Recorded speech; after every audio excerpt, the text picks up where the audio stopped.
6e jour en Martinique. Aujourd'hui, nous remontons vers le nord de l'île, non loin du musée de la banane que nous avons visité hier, puisque nous allons du côté de Sainte-Marie. Une journée qui nous mènera des phénomènes naturels les plus rares aux traditions les plus authentiques. Nous découvrirons le fameux tombolo de Sainte-Marie, dont vous avez eu un aperçu dans notre épisode précédent. Puis, nous plongerons dans l'univers du rhum martiniquais, avec la visite de la rhumerie Saint-James, où depuis 1765 se perpétue l'art de transformer la canne à sucre en or liquide. Nous découvrirons ensuite la superbe habitation La Salle, avant de nous régaler à l'anse Charpentier, face à un panorama décoiffant. Entre nature spectaculaire, patrimoine industriel et tradition vivante, embarquez avec nous pour cette nouvelle odyssée martiniquaise. Bienvenue dans le 6e épisode de notre voyage au cœur des Antilles françaises.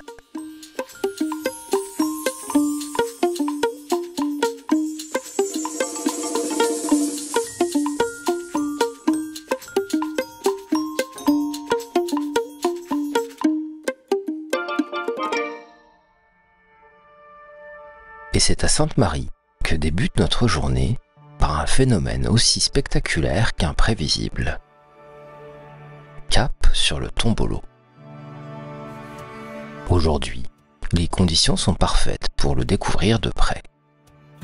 Une langue de sable d'environ 200 mètres qui surgit entre l'îlet et la côte. Le mot vient de l'italien et signifie banc de sable. Un phénomène créé par l'action des houles, des marées et des courants océaniques. Quand les conditions sont réunies, généralement entre janvier et avril, le passage apparaît. Aujourd'hui, il est bien là, alors nous n'allons pas laisser passer l'occasion.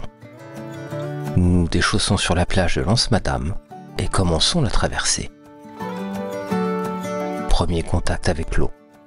À gauche, la baie de Sainte-Marie, calme, et à droite, l'Atlantique plus agité.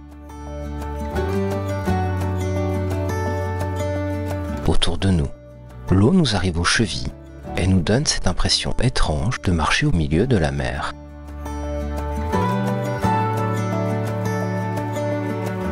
On y croise d'ailleurs un touriste canadien qui ne manque pas d'humour et nous dit c'est ici que Moïse a marché, ce qui n'a pas manqué de nous embarquer dans un sacré fou rire.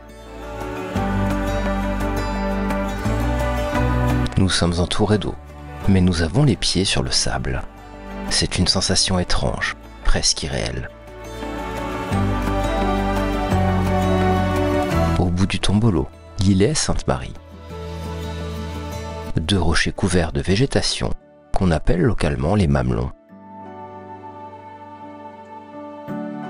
On y trouve une passerelle de bois pour accéder au sentier et des panneaux d'information.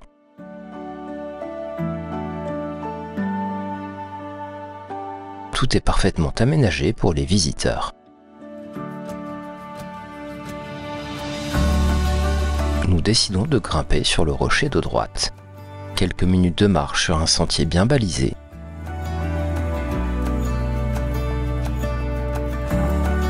En haut, la vue est imprenable. D'un côté, l'autre îlet qui se dresse face à nous.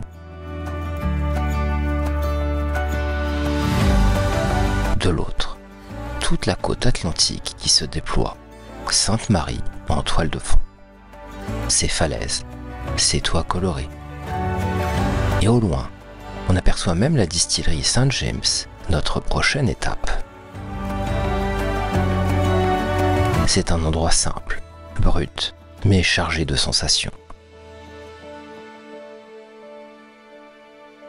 Le vent constant, les odeurs iodées, la lumière qui change sans cesse, les cris des oiseaux marins. D'ailleurs, une partie de l'îlet est fermée d'avril à août pour protéger la nidification des sternes rosés, un oiseau rare qui vient se reproduire ici. Et nous mesurons la chance que nous avons.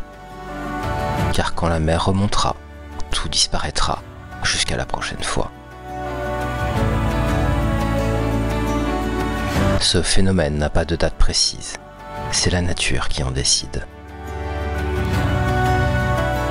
Nous redescendons et ne prenons pas le temps de monter sur l'autre rocher.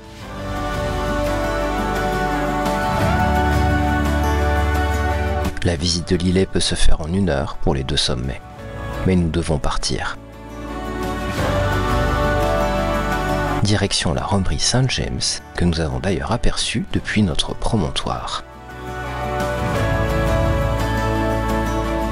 Même s'il existe plusieurs centaines de tombolos dans le monde, celui-ci nous a offert un moment rare.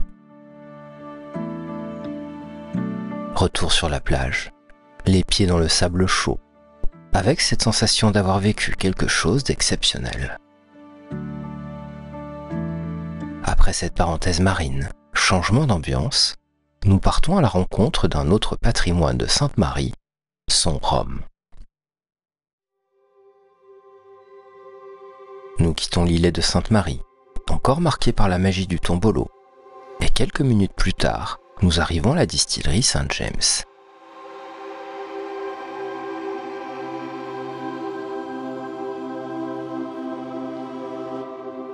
Sur le parking, l'activité est déjà palpable.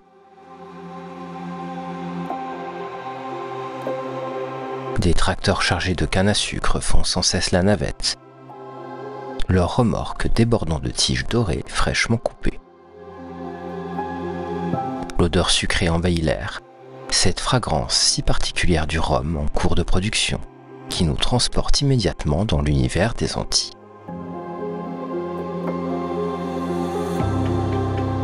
Et mine de rien, nous faisons cette visite une année pas comme les autres. St. James fête ses 260 ans. Nous entrons dans l'habitation et achetons nos billets pour le tour complet, train inclus. Le domaine est vaste, bien entretenu, et le parcours est librement accessible. Mais avant de partir à travers les plantations, nous prenons le temps de visiter le musée de l'alambic.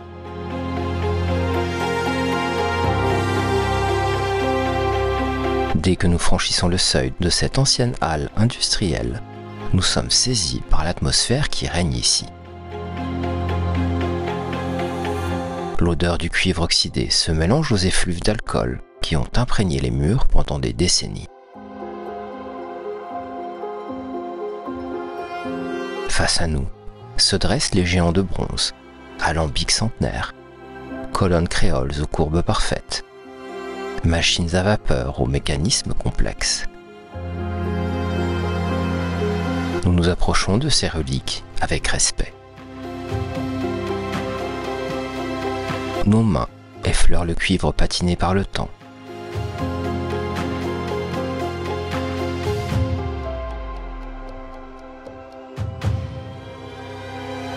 Nous imaginons la chaleur qui émanait de ces monstres en activité, le balai des ouvriers autour de ces machines rugissantes.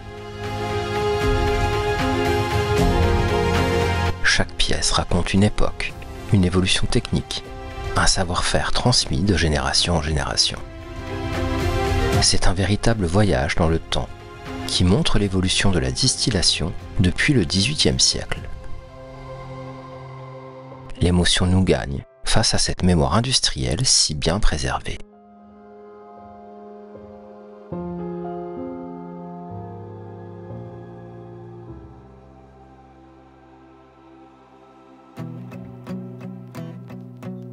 Il est temps de prendre place dans le petit train, un ancien train à vapeur restauré par une association locale passionnée qui part doucement en direction des plantations. Le train démarre dans un soubresaut sympathique. Autour de nous s'étendent des champs de canne, des bananiers, des palmiers.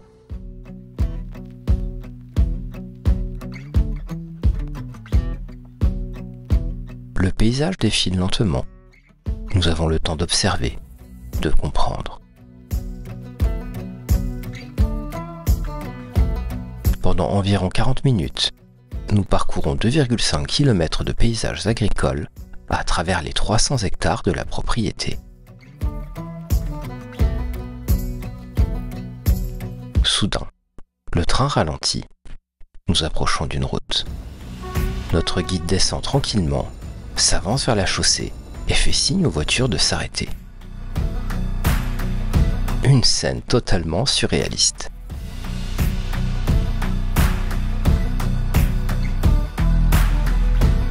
La visite se poursuit et le guide qui est remonté dans le train nous explique tout. Les différentes variétés de canne, les cycles de culture, la récolte manuelle ou mécanique, l'acheminement vers la distillerie, et nous avons même droit à quelques notions de botanique avec la présentation de quelques spécimens que l'on découvre sur notre chemin. Après ce voyage au cœur du terroir martiniquais, nous arrivons à l'habitation La Salle.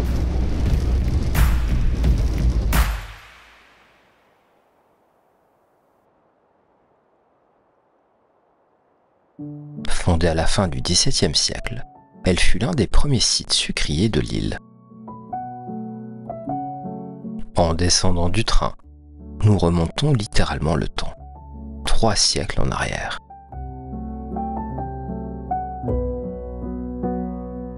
Tout a été restauré avec soin.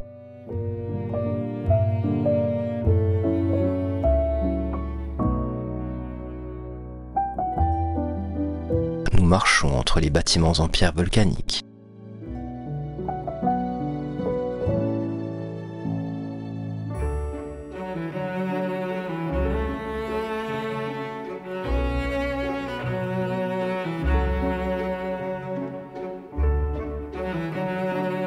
Découvrons les anciens moulins en bois, les canaux d'irrigation, la guilde d'Ivry où l'on distillait le tafia.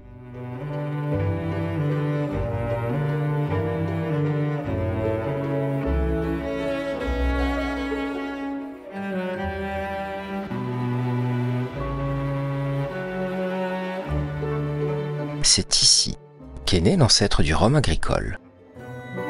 Nous suivons le parcours historique de la canne, du broyage à la fermentation, comme le faisaient nos prédécesseurs il y a 3 siècles.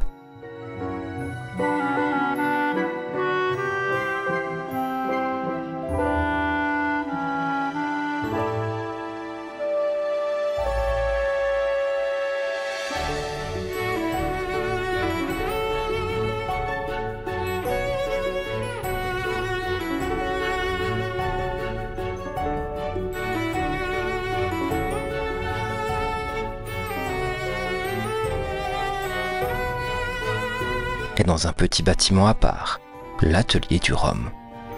Les cuvées La Salle y sont embouteillées à la main, scellées à la cire rouge et personnalisées par pyrogravure. Des éditions limitées haut de gamme, issues uniquement du pur jus de canne local.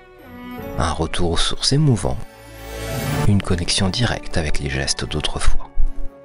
On y trouve aussi la marque J-Bailly. Elles sont regroupées dans le même espace de vente. Après la visite, nous reprenons le train pour retourner à l'habitation principale.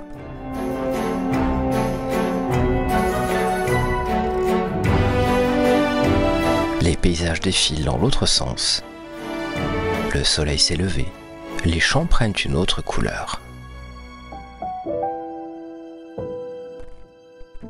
De retour à la distillerie, nous poursuivons avec le musée de la maison Saint-James.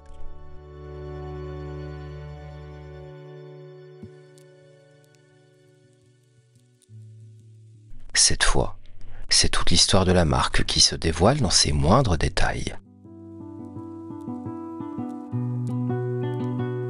Tout commence en 1765 à Saint-Pierre, avec le révérend Père Edmond Lefébure, un homme de foi et de science.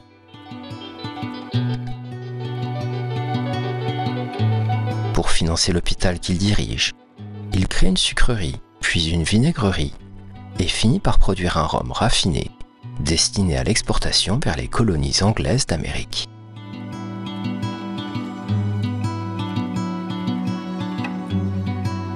Mais Trouvaillant, le nom d'origine, était imprononçable pour les anglophones. Alors en clin d'œil à l'habitation voisine, Saint-Jacques, ces hommes de Dieu choisissent un nom plus adapté, Saint James, traduction de Jacques en anglais. La marque est officiellement déposée en 1882 par Paulin Lambert, ce négociant marseillais visionnaire, et c'est aussi à cette époque que naît la célèbre bouteille carrée, pratique pour optimiser l'espace dans les cales des bateaux. Une innovation révolutionnaire pour l'époque.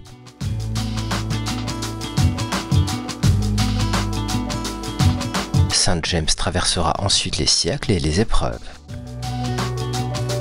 1902, la catastrophe de la montagne Pelée qui rase Saint-Pierre, mais épargne miraculeusement l'habitation. 1973 marque un tournant pour Saint James.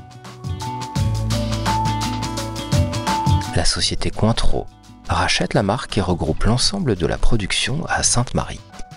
Un choix stratégique, un site unique, à proximité immédiate des plantations, sur un terroir ensoleillé et fertile. «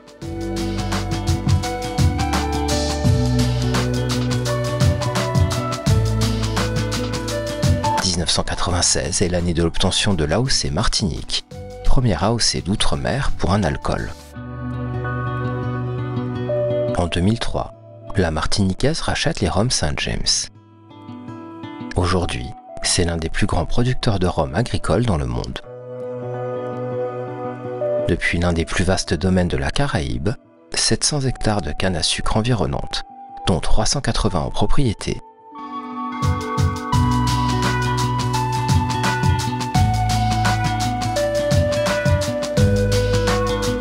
la distillerie transforme la canne fraîchement pressée grâce à 6 colonnes créoles, produisant chaque année 4 millions de litres, soit près de 6 millions de bouteilles réparties sur plus de 80 cuvées différentes.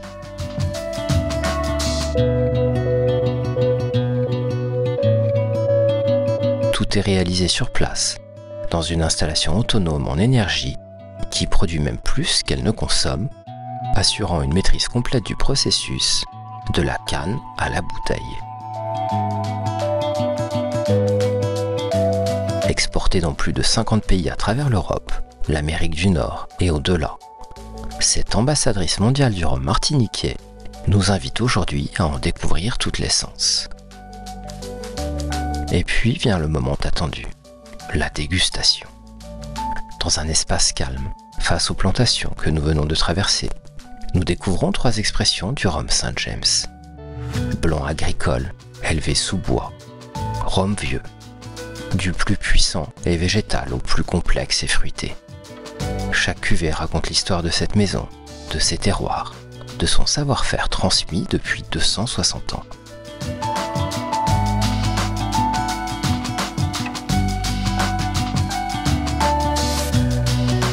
C'était notre toute première visite de rhumerie. Et clairement, ça ne sera pas la dernière. On ne s'attendait pas à être autant captivé. Il y a ici une atmosphère particulière, à la fois paisible et imprégnée de son histoire. Un vrai condensé de patrimoine martiniquais, entre savoir-faire, mémoire et sérénité. Un univers riche, authentique, que nous avons envie de continuer à explorer. Nous reprenons la route vers le nord et faisons une courte halte à Lens-Charpentier, une plage sauvage, bordée de cocotiers, ouverte sur l'Atlantique.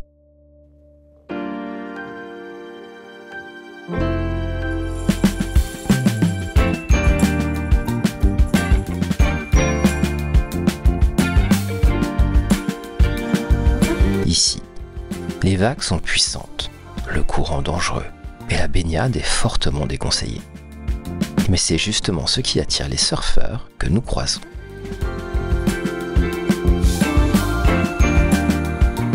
Nous prenons le temps de lancer un vol de drone, fortement secoué par les rafales de vent.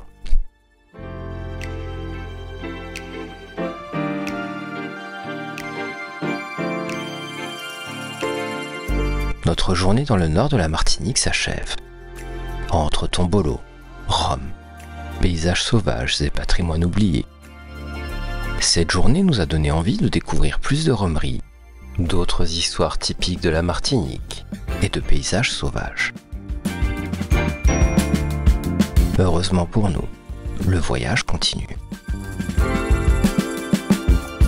Dans le prochain épisode, nous explorerons la savane des esclaves, le village de la poterie, et découvrirons des plages parmi les plus belles de Martinique.